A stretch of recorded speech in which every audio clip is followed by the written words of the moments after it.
They were sitting at my kitchen table, in the house I paid for, under the roof I kept over their heads. Megan and Olivia, Rachel's daughters. Mine by every burden but blood. They didn't sit like children. They sat like a tribunal.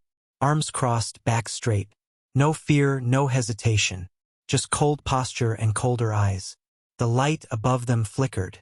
Cheap bulb, one I'd meant to replace. I'd replaced everything else in this place. Broken plumbing, warped cabinets. The floorboards Olivia scratched, dragging her backpack around like a cart full of privilege. I had built this house into a home, brick by bitter brick. And now the tribunal was in session. "You're not our dad," Olivia said first. Megan picked it up, soft but solid. "You don't get to decide anything." Then together, as if they'd rehearsed it in whispers on their way down the stairs. "We decide. You're nobody." It landed like a slap that didn't sting. Just stunned. My ears didn't ring. I didn't flinch. But something broke quietly inside my chest. Like glass under pressure finally giving way. They weren't angry. That's what made it worse. It wasn't said in heat or confusion. It was delivered with cool, practiced certainty. The way a judge delivers a sentence. Final. Public. I turned to Rachel. She was at the head of the table. Still. Silent. She didn't correct them. Didn't blink. Just folded her hands and looked at her coffee like it was a pool she could drown in. I waited. I gave her that chance, one last bridge to step onto. She didn't. That was when I knew the truth. This wasn't a spontaneous mutiny. It had been building. In glances. In size. In the way Rachel started finishing my sentences for me when I tried to parent them. In the way she told me to go easy on them whenever I asked for the bare minimum. Chores done, doors shut quietly, homework turned in. They were her girls. That was always the unspoken boundary. And I was just the man fixing the gutters. I nodded once. Small. Controlled. "All right," I said. That single word didn't come from my throat. It came from years of swallowing my pride and telling myself that silence was stronger than conflict. That patience would earn me something. That if I just endured long enough, they'd see it. Understand it.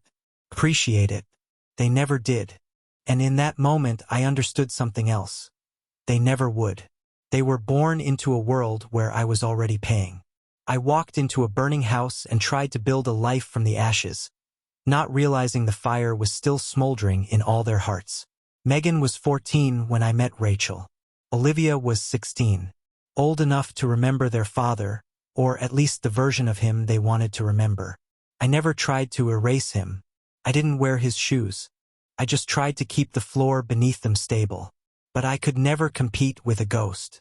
I bought Megan her first laptop. She slammed it shut when I walked by. I taught Olivia how to parallel park. She said nothing the whole drive, then bragged later that her friend showed her how.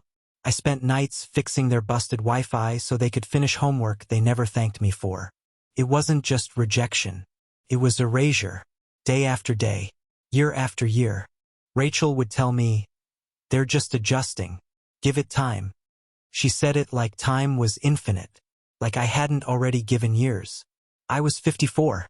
A man who worked with his hands, whose back was starting to tighten in the mornings, whose knees ached on the stairs. I rebuilt myself after Olivia cracked one, tumbling down with her phone in hand, laughing like the world was a trampoline. I had no sons of my own. No biological children. Rachel's girls were the only family I had. And I had worn that role like armor. Not flashy. Not sentimental. But solid. Enduring. Until that moment at the table, when they looked me in the eye and told me I didn't matter. And Rachel let them. She wasn't confused. She wasn't caught off guard. She was complicit. It wasn't what they said that shattered me. It was what she didn't say. All the times I stood between them and consequence. The bills I paid in silence. The rides I gave late at night when their real father forgot they existed. The late-night groceries, the broken curfews. The nights I sat up in a dark living room waiting for headlights just to make sure they were safe. All of it wiped clean with one sentence. "You're nobody." I didn't argue. I didn't ask for clarification. I didn't demand respect. Because they'd already answered the question I had spent years too afraid to ask. Do I belong here? No, I didn't. They liked what I provided, not who I was. And Rachel, she liked the way I filled the gaps. She liked not having to fight, not having to budget. She liked that I was a stable man in an unstable picture. But she never stepped in when her daughters cut me down. Not once. I used to believe that silence meant support, that if she didn't join in, she was on my side. But silence can be permission. Silence can be betrayal in slow motion. All right, I said again. Not because they didn't hear me, but because I needed to hear myself. I stood up. Megan didn't look at me. Olivia smiled, satisfied. Rachel blinked hard and reached for her coffee, like a child pretending they didn't hear their name called. I left the room quietly. I went into the garage, where the air smelled of oil and wood and everything I knew how to fix. My tools were lined up on the wall, every screw, every wrench in its place. In that space I had control. In that space I had worth. They never came in here. It wasn't pretty enough for them. Too real. Too honest. Too much of me. I stared at my workbench for a long time. They thought they'd won something, that they'd put me in my place. But what they didn't understand, what Rachel never explained to them, was this: when you make a man feel like he doesn't matter, don't be surprised when he stops holding everything together. They assumed I'd keep going, keep paying, keep nodding through their contempt, that I was too old, too tired, too trapped to ever walk away. But they misunderstood the kind of man I am. I don't blow up. I don't scream. I disengage. And when I disengage, I don't come back. The house felt colder after that night. Not in temperature, but in tone. It wasn't about the heating. It was about how still everything became. How quiet contempt can be when it's finished performing. No one apologized. No one clarified. Megan and Olivia moved through the house like royalty who had purged the help. Rachel returned to routine like nothing had happened. She offered me tea the next morning, but didn't meet my eyes. I declined. I sat on the back porch alone, coffee in hand, watching the frost creep across the lawn. The sun was just starting to rise. I'd always been up first, always the one to prep the day before the house even stirred. Thermostat checked, trash out. Rachel's car warmed in the driveway. I had given these small, invisible things every morning for years. But that day I let the routine die. Instead, I pulled out my phone. 3 calls. That was all it took. First, the bank. I'd co-signed the HELOC Rachel took out 2 years ago when Olivia insisted she needed a car safe enough to feel like freedom. A phrase Rachel repeated as if it were poetry. I asked about terms. Escrow. What happens if the secondary signer removes consent for auto-debit? The woman on the phone was professional, cool, efficient. I'd never heard my name spoken with such detachment. Calmed me. I didn't close anything.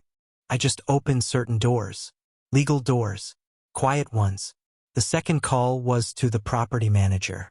Our lease was dual-signed. My income was half the approval. I asked about tenant responsibility, what would happen if one occupant left, what kind of notice they'd need. We'd revise the contract, she said. You'd be off the hook for damage, overdue utilities. We'd just reassign primary tenant status to the remaining signer. Would that affect rent? I asked. Likely, she said. We'd reassess based on single income. I thanked her and hung up. Third call, the accountant. Not mine, ours. The one Rachel insisted on seeing together every April. A man who knew how many brackets I had crawled through over the years to support 3 people who never saw it. I'm thinking about separating finances, I said. Not immediately, just preparing. What would that look like? He asked if we were divorcing. I said no, not yet. He told me I'd need to revoke power of attorney, close the joint account, transfer my payroll, refile my exemptions. He paused before asking if I was sure. I was, just not loud about it.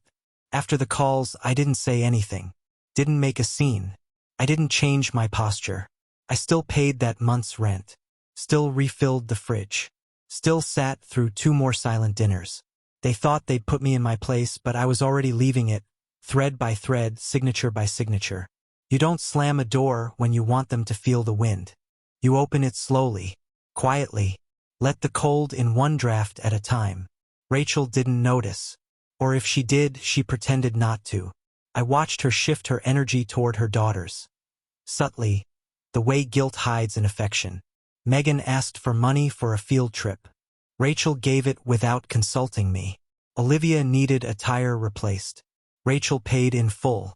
I watched her spend like I hadn't just pulled the plug from the wall. I wasn't trying to punish her. Not yet. I was just done underwriting her illusions. 2 weeks later, the first notice arrived, from the loan servicer. I left it on the counter. Didn't hide it. Didn't open it either. Just placed it beside the toaster where Megan left her uneaten waffles each morning. Next came the email alert about the utility transfer. I had removed my name. Effective in 10 days, Rachel would be sole account holder. Water, power, gas. I forwarded it to her. No message. Just a subject line. Upcoming changes. That evening, she asked about it while we sat in the living room. Me reading, her pretending to scroll recipes. Her voice was soft, casual. Did you do something with the utilities? I didn't look up. Yes. There was a long pause. Should we talk about it? We just did. She stared at me. I let the silence stretch between us. Let her decide how long she could hold it. In the end, she just nodded and went upstairs. The door closed gently. Not a slam. Not yet. Megan and Olivia didn't notice anything. Of course not. Why would they? The Wi-Fi still worked. Their clothes still came out clean. Their Uber Eats orders still landed at the door.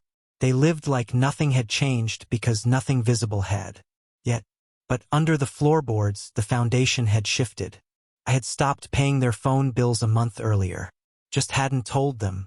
I knew the grace period would cover me. I knew when the cutoff date was. When the phone stopped working, they'd blame the carrier. First, I removed my name from the Amazon account. Canceled the Prime subscription. Olivia used to order skincare kits and pastel notebooks she never wrote in. It was amusing, in a quiet way, how quickly she accused her sister of changing the password. They argued in the hallway. I passed them without a word. I didn't remove anything. I just stopped holding it up. And still, Rachel said nothing. That was the part that stayed with me. The way she chose denial like it was self-care. I wondered if she'd always been this way. If I had just been too tired, too in love, too afraid to see it. She'd rather live in a burning house than ask who lit the match. The next week, I met with a rental agent. 1 bedroom, quiet part of town. No kids, no shared walls. I told her I didn't need much, just something clean, reliable, a place where silence didn't feel like accusation. She showed me a unit near the edge of a park. Old place, faded brick, but solid. Like me, I signed a 6-month lease, paid first and last month in full. Didn't even flinch when the total hit my account. Felt good being invisible on my terms. On my way home, I stopped at the hardware store. Bought 3 moving boxes. Nothing suspicious. Just enough to pack tools. Documents. The things they wouldn't notice were missing. Rachel would think I was decluttering. She'd been asking me to do that for months. Funny, isn't it? You can beg a man to shrink himself for your comfort, and then act surprised when he finally vanishes. I moved with precision. A few things at a time. 1 toolbox. My winter coat. Personal files. Nothing they'd miss. My toothbrush disappeared one night. No one said anything. The razor followed. Rachel never asked why I hadn't shaved. On the 3rd Sunday, I sat alone in the living room while the girls were upstairs watching some show with laugh tracks. Rachel was folding laundry. I turned to her. I won't be here next week, I said. She looked up. Work trip. No. She waited. I let her. I'm moving out, I said. Her lips parted, but she didn't speak. That was her pattern. Shock first, then deflection, then silence. Are we separating? She asked finally. Not officially, I said. Just logistically. That hurt her more than anger would have. Because it wasn't rage. It was procedure. Cold. Calculated. I had become what she treated me as, a manager of responsibilities. a system shutting itself down. The girls never asked where I was. Not once. Not when my tools vanished. Not when the fridge started carrying food only they liked. Not even when the shelf where my keys used to hang sat empty for a week. They didn't notice my absence because they had never acknowledged my presence. And that, more than anything, told me I was right. Leaving wasn't abandonment. It was alignment. I hadn't removed myself from the family. I had stopped pretending there was one. After I moved out, I expected some reaction. A message. A phone call. Maybe a question from Rachel, soft and trembled, asking where I went or why I hadn't said more. But silence. Always silence. That house specialized in it. Weeks passed. I imagined them standing in the kitchen, noticing the small things that were missing. The hum of the dryer no longer running late at night because I stopped fixing it.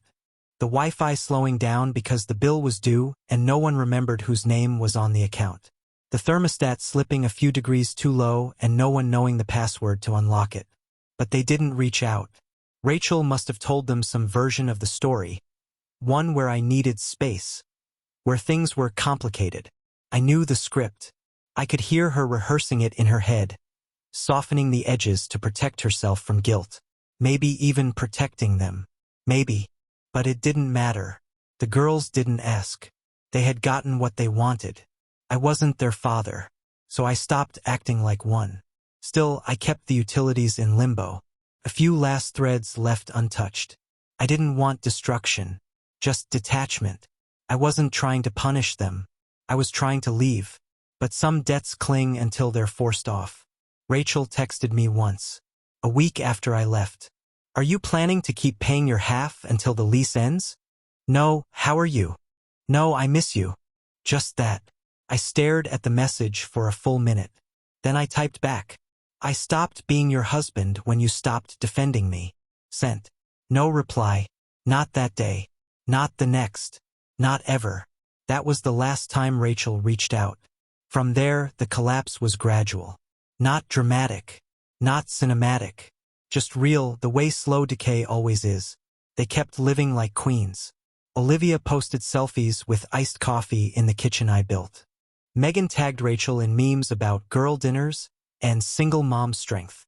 It was almost impressive how easily they rewrote the story. My absence wasn't a fracture. It was freedom. But freedom comes with cost. And they had no idea who used to pay it. The first power shutoff came midweek. I knew the date. I'd been emailed the warning 3 times. I didn't delete them. I just watched the countdown. The account was in Rachel's name now. Fully. I had signed off officially, through customer service, notarized form, and final payment to settle the balance. The last of it. The day the lights went out, I didn't know right away.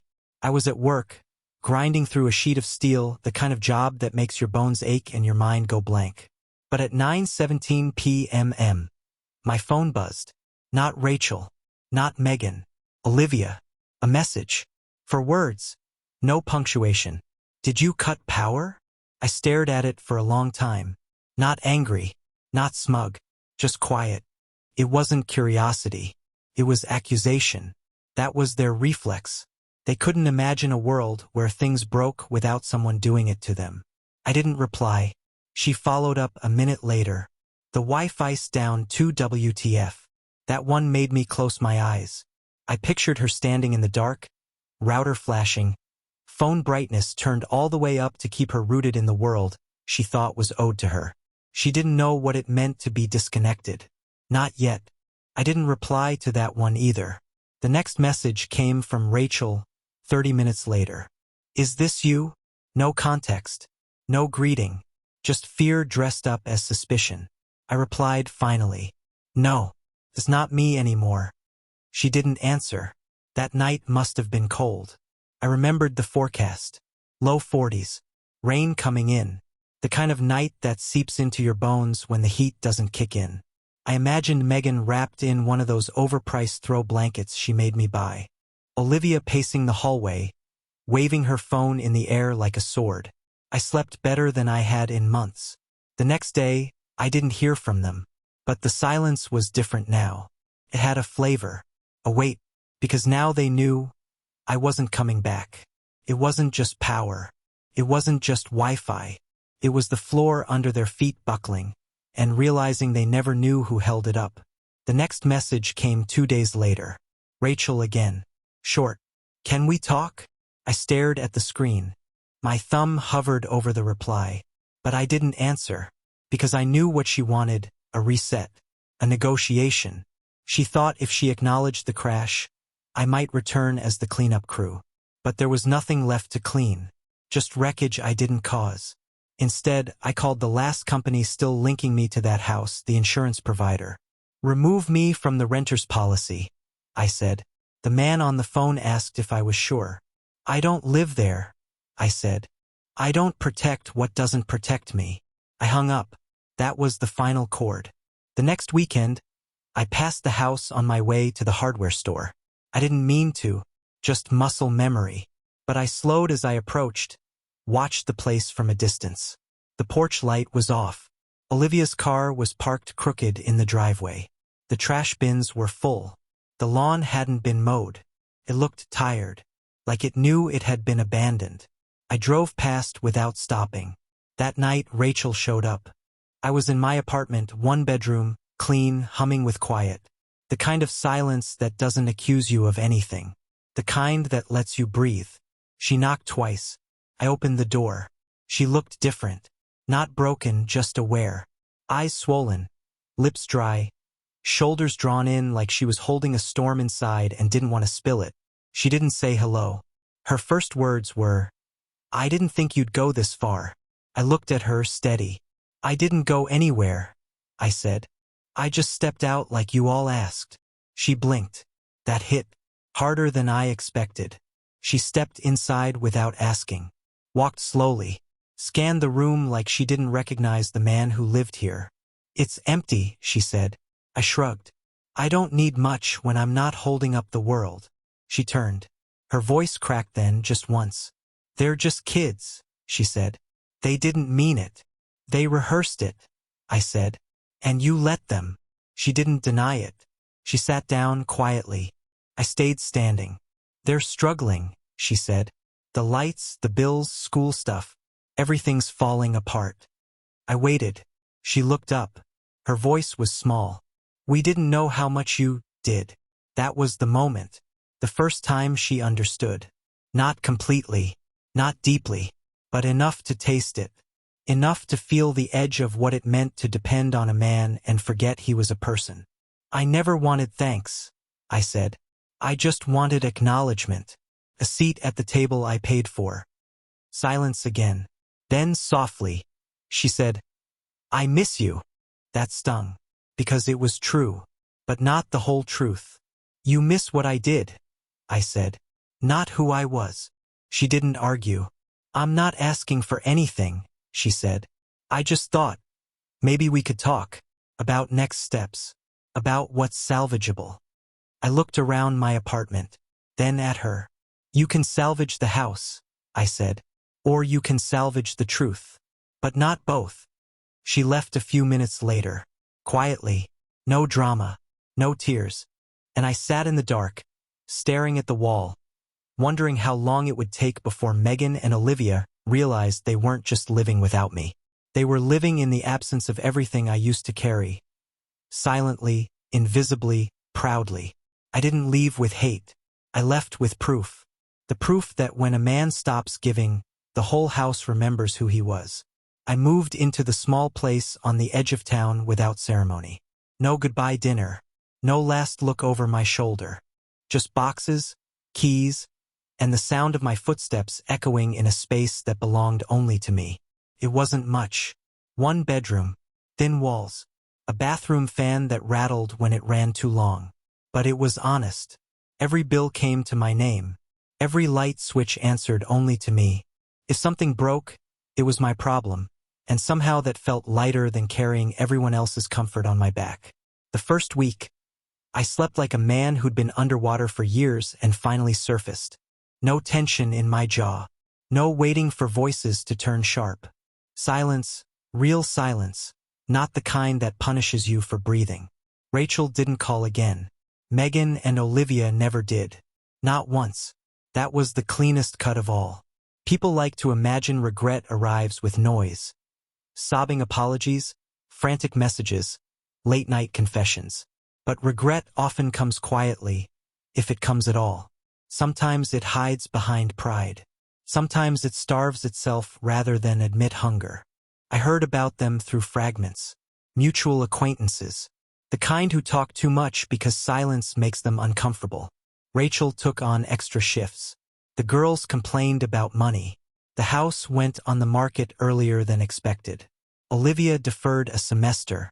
Megan stopped talking about college altogether. None of it was framed as my absence. It was framed as bad luck. That's how people survive their own decisions. They rename them. I didn't interfere. I didn't correct the narrative. I didn't send money anonymously or check in, just to see how things were going. I stayed gone. Fully. Completely. The way they had asked me to be, even if they hadn't understood what that meant. The strange thing was, I didn't feel angry anymore. Anger burns hot, then dies. What I felt was colder, clearer. I realized something in those quiet weeks. They had never seen me as a man, only as a function, a resource, a presence that existed to absorb pressure so they didn't have to. And when a function stops working, people don't mourn it. They replace it, or complain. Rachel sent one final message a month later. The girls ask about you sometimes. I read it twice, then I deleted it, because it wasn't true. If they had asked, she would have said more. She would have told me how, when, with what words.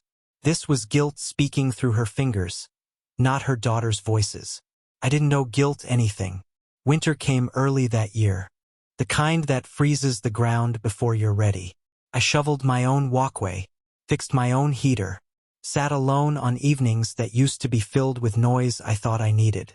I learned something important in that silence. Loneliness is quieter than disrespect. I would rather eat dinner alone than choke down gratitude that never comes. I would rather hear nothing than be told, again and again, that I don't matter.